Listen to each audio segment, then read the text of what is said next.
Aduh, alhamdulillah banget.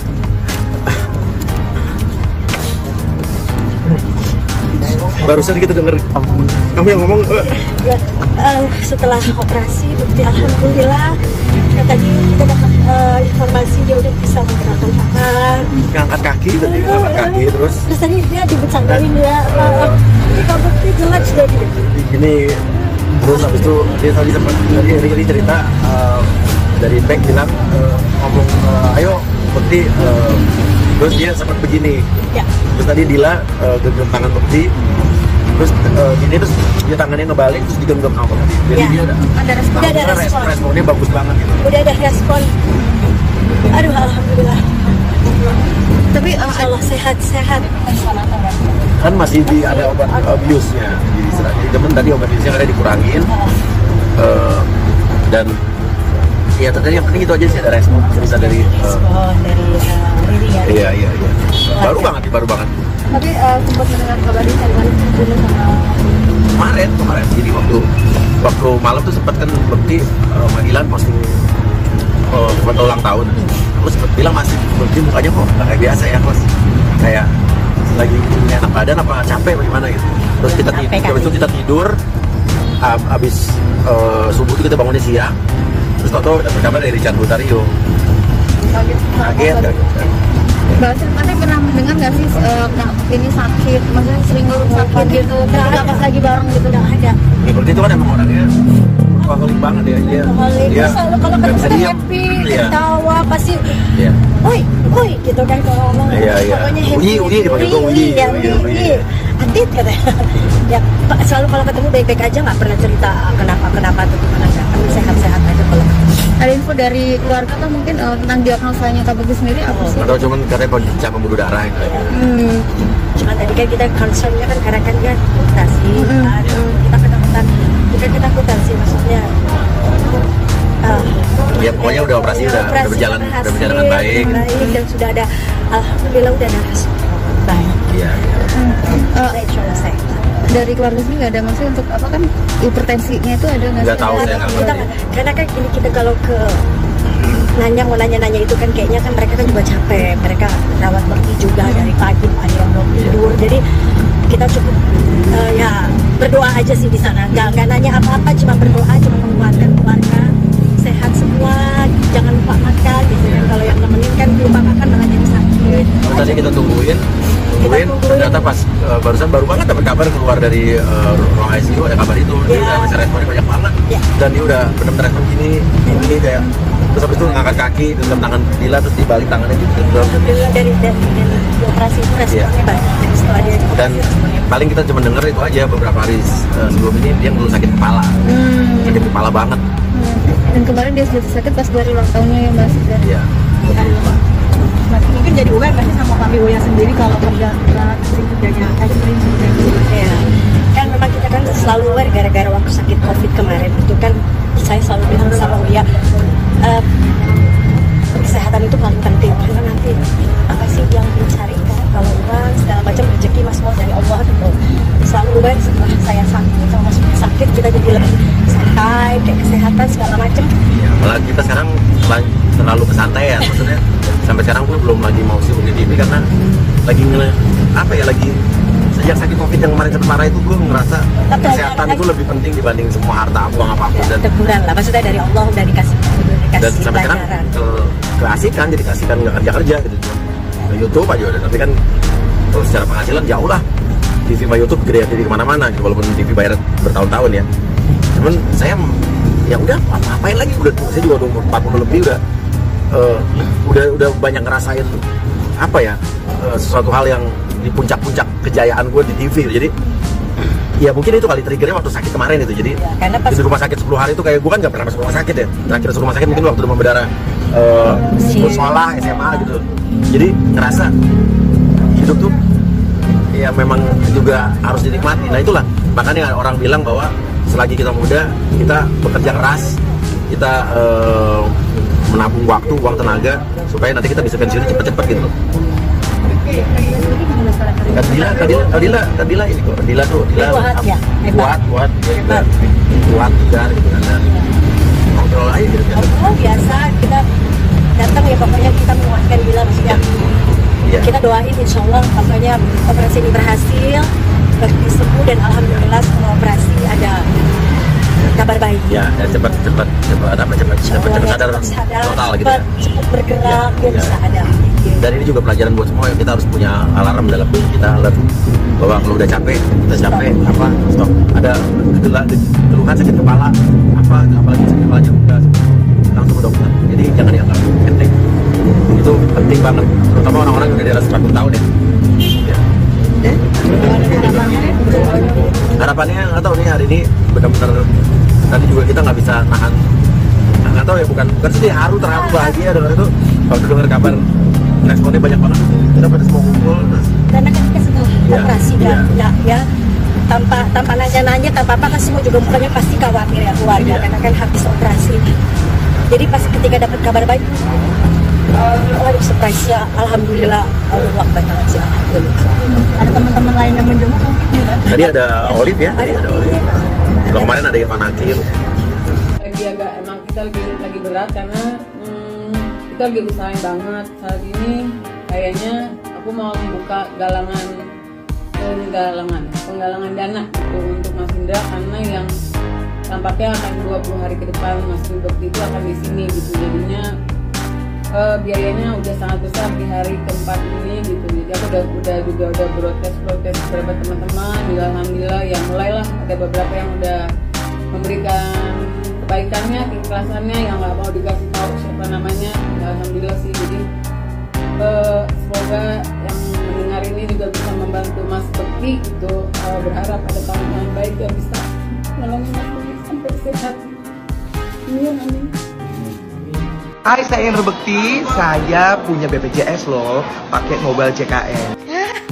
Nah, itu ada kan BPJS-nya? Pakai.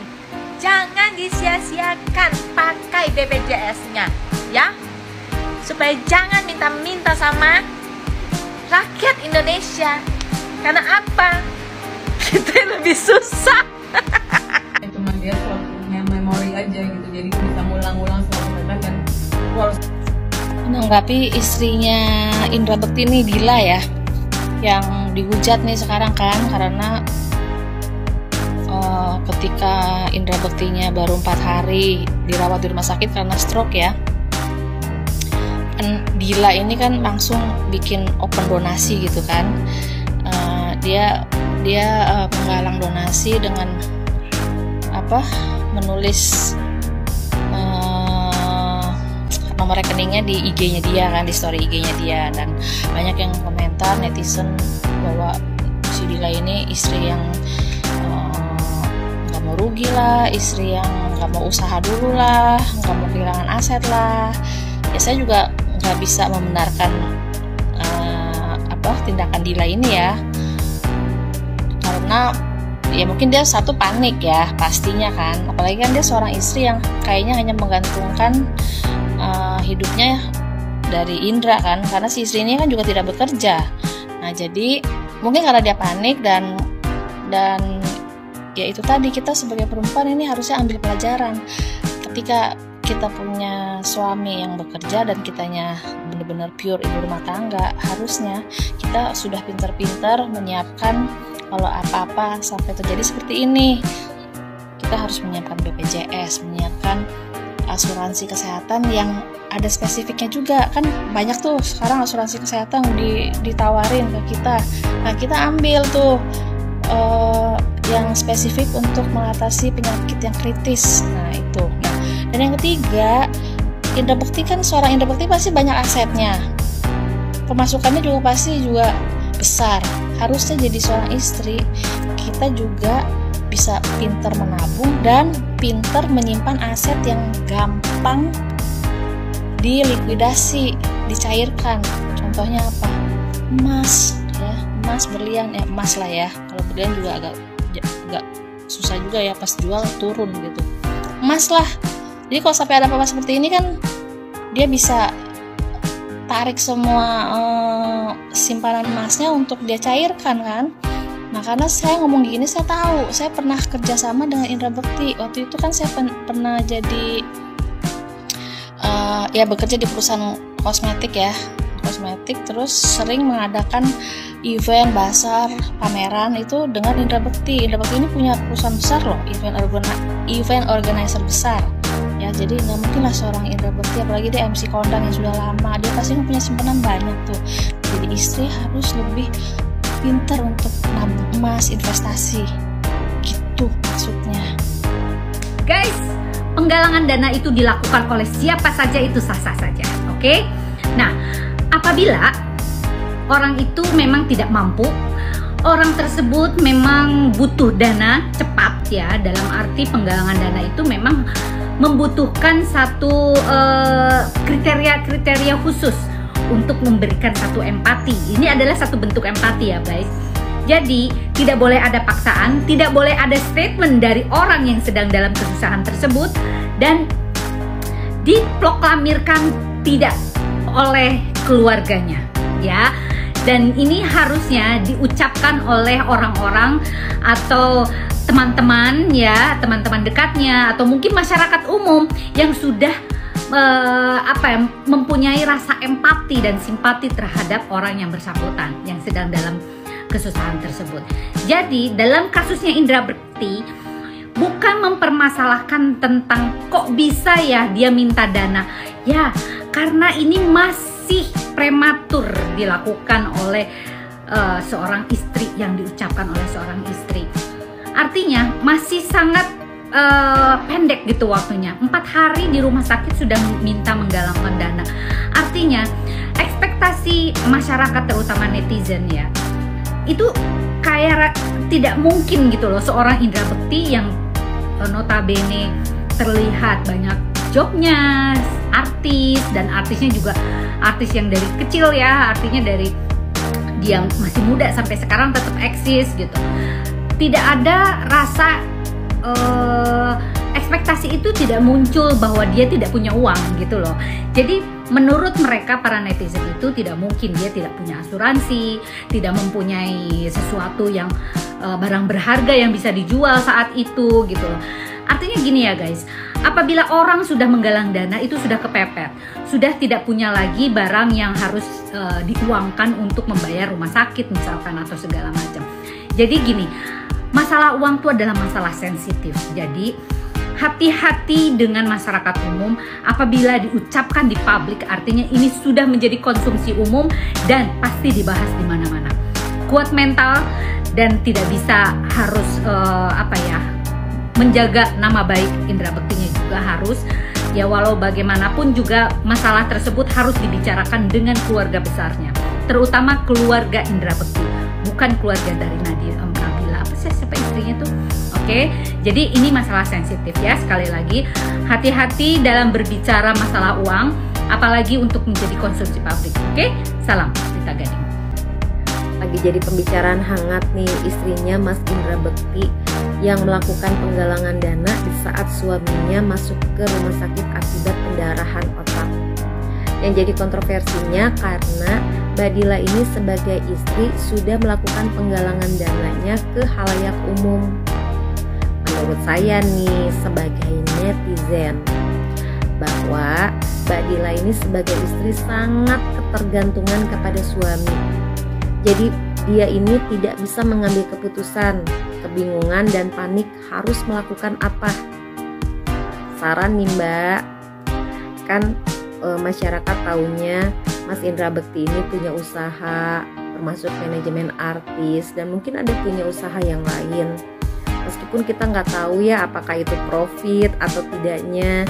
Kemudian masyarakat juga tidak tahu bagaimana kondisi keuangan sebenarnya Mas Indra Bekti dan Badila. Tapi saya yakin masih ada aset yang bisa dijual dengan mudah, seperti kendaraan, perhiasan. Kalau misalnya Mbak Dila sudah mentok, sudah tidak tahu lagi harus berbuat apa, Mbak bisa nih melakukan penggalangan dana kepada sahabat-sahabat atau kerabat dekat dari Mas Indra Bekti dan Mbak Dila sendiri. Kalau ke khalayak umum itu adalah tahap yang terakhir. Jangan sampai karena suami sakit, Mbak jadi menurunkan harga diri suami dan menjadi menurunkan kebanggaan Mas Indra Bekti sebagai seorang artis gitu. Jadi Mbak sekarang lakukan dulu aja apa yang Mbak bisa lakukan semaksimal Mbak bisa. Merawat suami, melakukan penjualan aset dulu yang bisa dilakukan, karena yang namanya sakit Mbak pasti banyak hal yang harus dikorbankan termasuk harta. Yang paling penting apa? Kesehatan. Makanya kan selalu dibilang ya bahwa kesehatan itu sangatlah mahal. Nah ini bisa menguras harta yang kita sudah kumpulkan, sudah berjuang untuk mengumpulkan harta-hartanya bisa habis karena sakit.